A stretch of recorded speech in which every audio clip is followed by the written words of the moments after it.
student, I am going to start lesson 3 of English Reader book. The name of the lesson is The False Flight.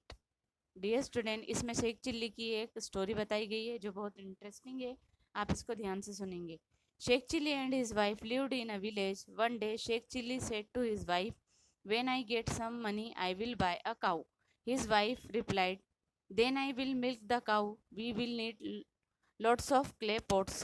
Sheikh Chilli, "Yes, I will have to go to buy some." Next day, her wife went to market and bought some pots. Sheikh Chilli asked her, "What did you buy?"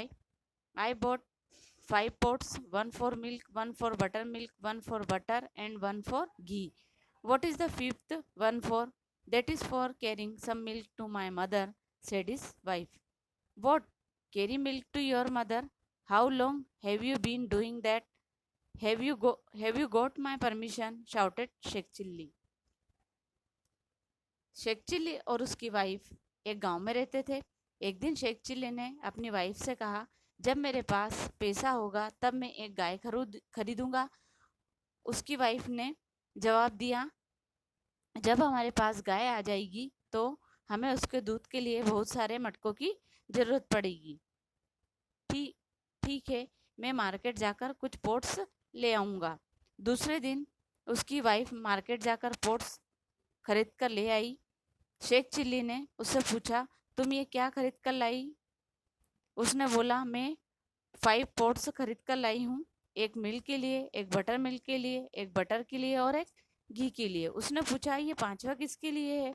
उसने कहा, "ये पांचवा मैं अपनी mother के लिए थोड़ा दूध भरकर भिजवा दिया करूँगी."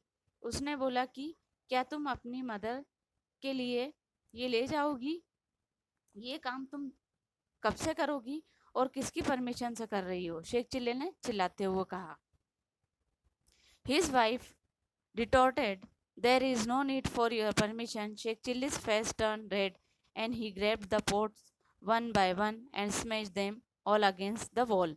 The wife retorted, "I am the one who takes care of the cows and milk it. I will do what I wish with extra milk.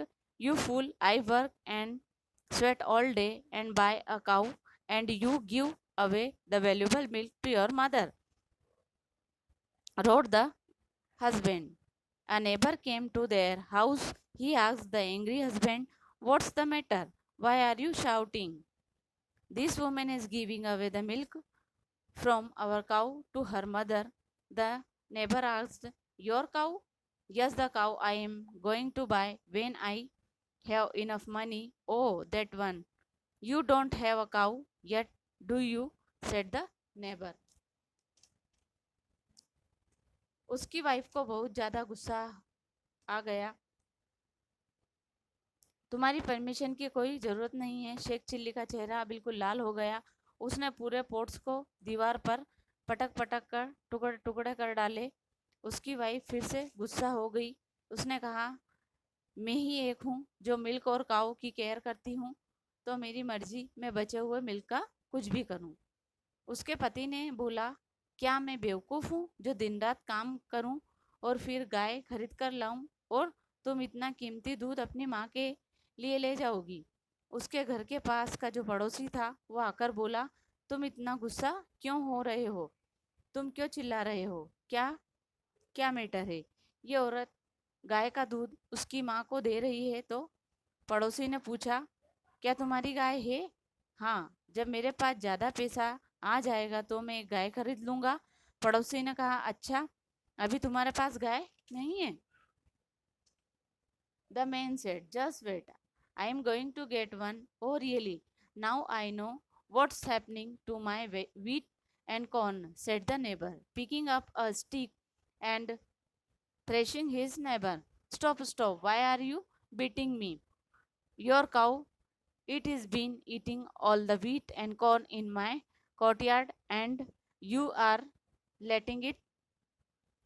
"What wheat? What corn? I am going to sow. I have been planning it for month, and your cow has been eating all the wheat and corn." Sheikh Chilli and his wife suddenly realized the truth, and they had a hearty laugh. Sheikh Chilli ने बोला, आप रुकिए, मैं थोड़ी देर बाद आ जाऊंगा खरीदने के लिए। पड़ोसी ने बोला, अच्छा, अब मुझे पता चलेगा कि मेरे गेहूं और मक्का के साथ क्या होने वाला है। पड़ोसी ने लकड़ी उठाई और उसे मारने लगा। उसने बोला, रुको रुको, मुझे क्यों मार रहे हो? पड़ोसी, जो गाय आ जाएगी वो मेरे यहाँ की मक्का और गेहूं खा जाएगी और तुम उसे खाने दोगे? ये क्या गेहूं है, क्या मक्का है? मैं बोने वाला हूँ। मैं बहुत महीने पहले से प्लानिंग कर रहा हूँ इनको उगाने के लिए। मैं गेहूं और मक्का उगाऊंगा और तुम्हारी गाय जो है वो उन सबको खा जाएगी। शेख चिल्ली की वाइफ और उसे जब सच्चाई पता चली तो वे दोनों हंसने लग गए। तो डियर स्टूडेंट, हमें कभी कभी ख्याली पुलाव नहीं बनाना चाहिए। जब हमारे पास चीज़ आ जाए तभी उसके बारे में बात करनी चाहिए, यानी हमें गलत उड़ान नहीं भरनी चाहिए शेख चिल्ली की तरह।